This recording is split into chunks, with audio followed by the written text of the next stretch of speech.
At Thanksgiving dinner, my nephew rolled his eyes. No one cares about these old recipes. My grandmother's hands shook as my aunt said, "It's time to move on." I stood up. "You should try one bite first." As they ate, I pulled out the envelope my grandmother had given me. Their jaws dropped when they read the contents.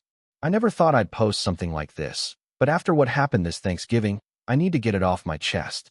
I've been replaying it over and over in my head, and I still can't believe how fast things went sideways.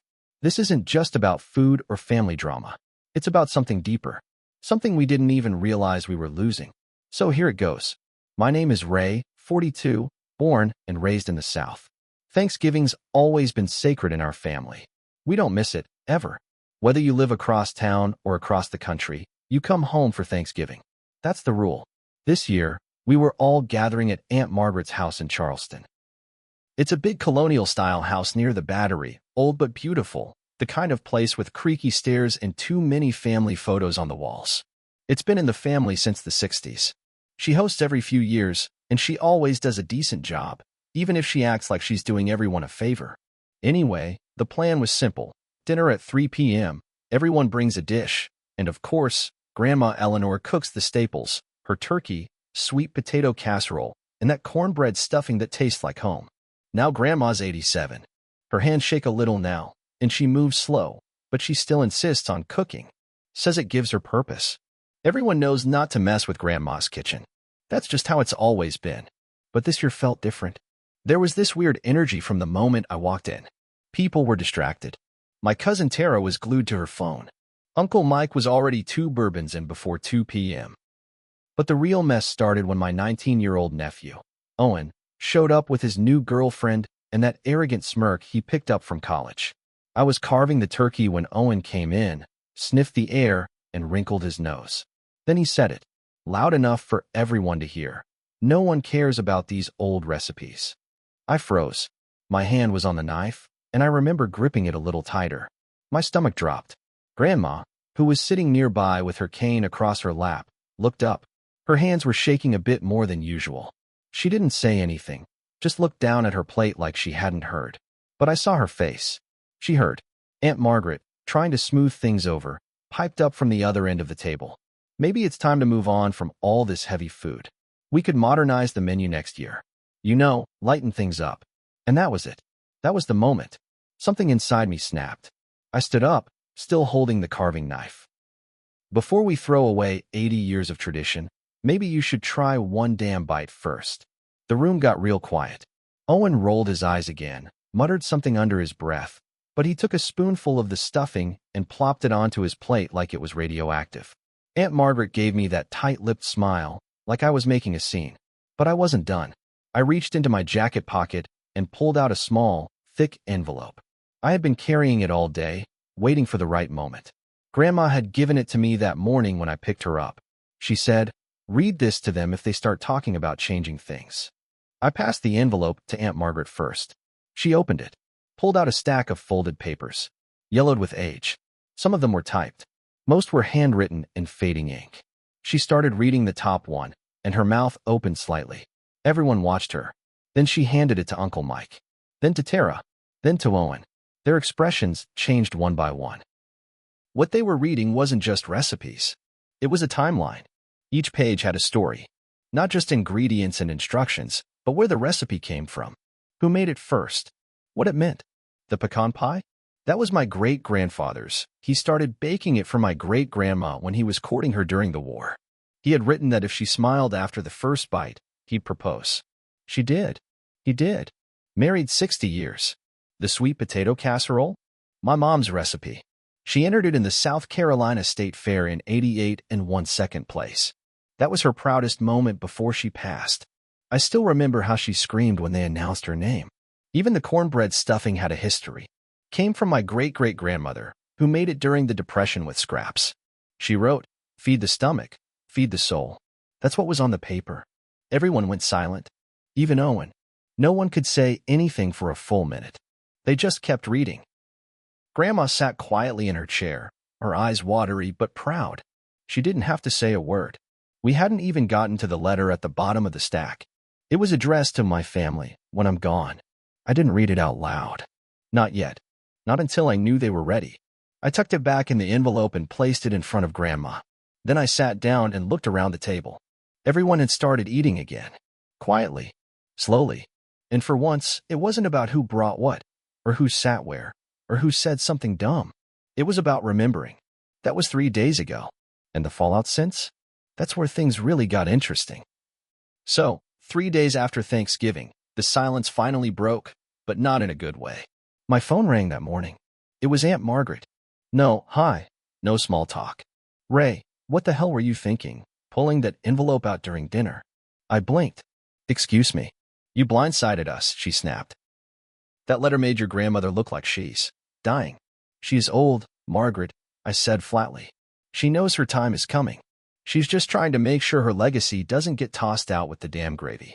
Dead silence. Then she muttered something under her breath about emotional manipulation and hung up. I stared at my phone for a solid minute. Emotional manipulation? She thought this was some kind of performance? Later that day, I got a group text from Tara. It was basically a long paragraph that could have been boiled down to, I get tradition, but Grandma's recipes are outdated, unhealthy, and honestly, not even that good. We should be able to try new things without guilt-tripping each other. Owen liked the message with a thumbs up. I didn't reply. Not yet. But I did call Grandma. She picked up on the second ring. She sounded tired.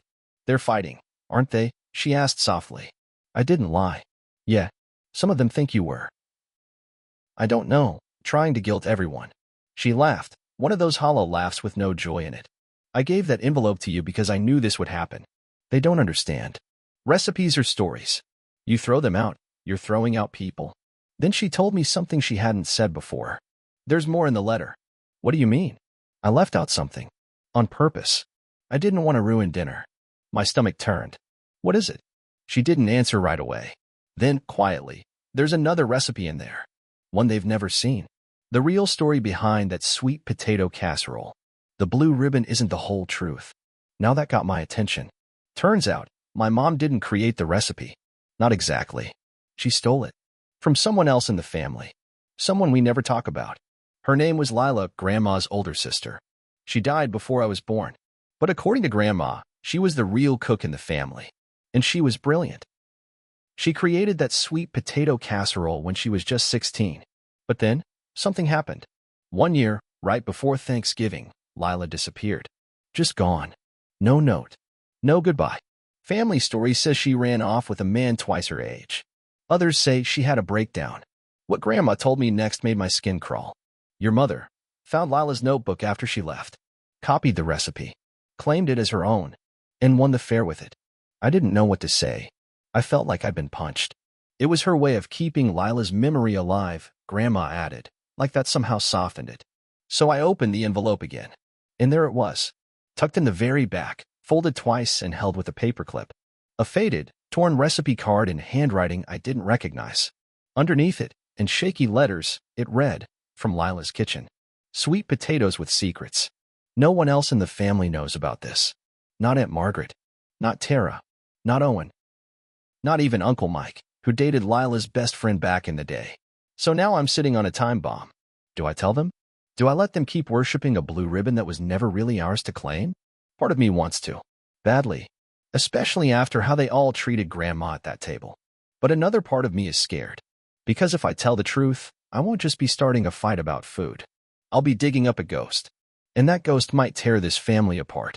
To make matters worse, someone else knows. I got an anonymous message on Facebook that night. No name. No profile photo. Just a DM that said, you shouldn't have opened that envelope. Lila's story was buried for a reason. My hands went cold. I tried replying, but the account was deleted 5 minutes later. Now I don't know who's watching me, or how they knew, or what they want. But I do know one thing. This wasn't just a dinner. It was a warning. And I think the real story is just beginning. Want me to keep going? Let me know. There's a lot more. All right. You guys wanted more. Here it is. I didn't sleep much after that message. I kept staring at my phone, rereading it like the words were going to change. You shouldn't have opened that envelope. Lila's story was buried for a reason. That line haunted me. I don't believe in ghosts, but that night, every creak in my house sounded like a footstep. Every shadow felt wrong. Next morning, I drove straight to Grandma's apartment. She lives in this quiet retirement complex near Folly Road. Safe, sunny, and usually peaceful. But when I knocked on her door, something was off. It took her a full 2 minutes to open. Her hair wasn't done, and her hands were shaking worse than usual. I asked her straight out, who would message me like that about Lila? She looked away, said nothing. That's when I noticed the envelope I had given back to her was sitting open on her table. The pages were scattered. One was missing. The recipe card labeled sweet potatoes with secrets. Grandma, did someone come here? She didn't answer, just rubbed her temple with her fingers. Finally, she said, there's more you don't know. Things I never told anyone. Things I promised not to tell. Who did you promise? She looked me in the eye. Your father. Now this threw me. My dad died 15 years ago in a car accident. I never thought he had any connection to Lila. He rarely even talked about Grandma's side of the family. Apparently, I was wrong. She told me my dad had been close to Lila. Real close. She was more like a second mother to him, especially since Grandma was working 2 jobs back then. They used to bake together every weekend. And when she vanished, he was devastated. But here's the real twist. Lila didn't just run off. She was pregnant. Yeah, pregnant. At 17. According to Grandma, she had planned to tell the family at Thanksgiving. But someone found out early and told her to keep quiet. Or else. Grandma didn't say who. But she said the warning came with a threat. If Lila didn't disappear quietly, they'd handle it. That's why she left. That's why she never came back. And that's why the sweet potatoes with secrets recipe had that name. It wasn't just about the flavor. It was about what she couldn't say out loud. Now here's where it gets even darker. The handwriting on the back of the recipe card? I had compared it to the others before. It didn't match Lila's. It matched someone else's. Aunt Margaret's. I confronted Grandma, holding the card in front of her. She looked down, then whispered, Margaret knew. You mean she knew Lila was pregnant? She told on her. That's why Lila ran. I stood there, stunned. You're telling me that Aunt Margaret ruined her life? She was jealous, Grandma said. Lila had talent. Beauty. The kind of charm that made people listen when she spoke. Margaret never had that. So when she found out Lila had messed up, she used it. Said she was protecting the family. But really, she just wanted Lila gone. I sat down, completely numb. Now it all made sense. The weird tension around the sweet potato dish. Margaret's need to move on. The passive digs at Grandma's recipes. Aunt Margaret hadn't just tried to erase Lila. She had succeeded. Until now. And if she found out I knew, let's just say, I don't think I'd be invited to next year's Thanksgiving. That night, I did something risky. I scanned the recipe card. All of it. The front, the back, the notes. Then I sent it to a friend of mine who works in archives at the College of Charleston. Asked him to confirm the handwriting on the back and if it could be dated. His reply came the next morning. Definitely written by someone older than the original recipe author. Same pen ink used as other notes from your Aunt Margaret. And based on the paper and ink degradation, I'd say this card was handled a lot. Read often. Possibly altered. Altered. That word stuck in my head. Someone edited Lila's recipe after she vanished. And now, I'm holding proof. I don't know how deep this goes, but I'm starting to think this isn't just about family drama. It might be about covering up a real betrayal. A serious one. And someone, maybe more than one person, is trying hard to keep it buried. Problem is, it's already surfaced. And I'm not the only one who knows now. I came home last night to a note slipped under my door. No signature. Just 6 words. Drop it, Ray, or you'll regret it. Yeah, regret. You should have seen Grandma's face when she told me about Lila. That was regret. And I'm not letting this go. Not now. Not ever. I didn't plan for it to end like this. After that note was slipped under my door, drop it, Ray, or you'll regret it. I knew it was time to bring everything to light. I wasn't just going to confront Aunt Margaret. I was going to do it with the whole family present. No more secrets. No more polite whispers behind closed doors. So I called another family dinner. Not Thanksgiving, not Christmas. Just a Sunday afternoon meal.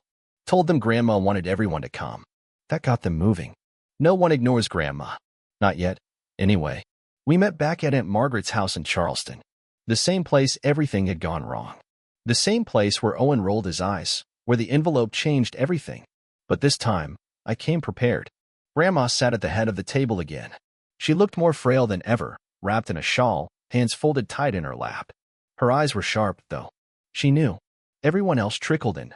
Uncle Mike with his flask, Tara already annoyed, Owen with his smug expression, and Aunt Margaret, wearing pearls and that fake smile mask she's worn since the 90s. The food was simple. Grandma didn't cook. I did, using only the recipes from the envelope.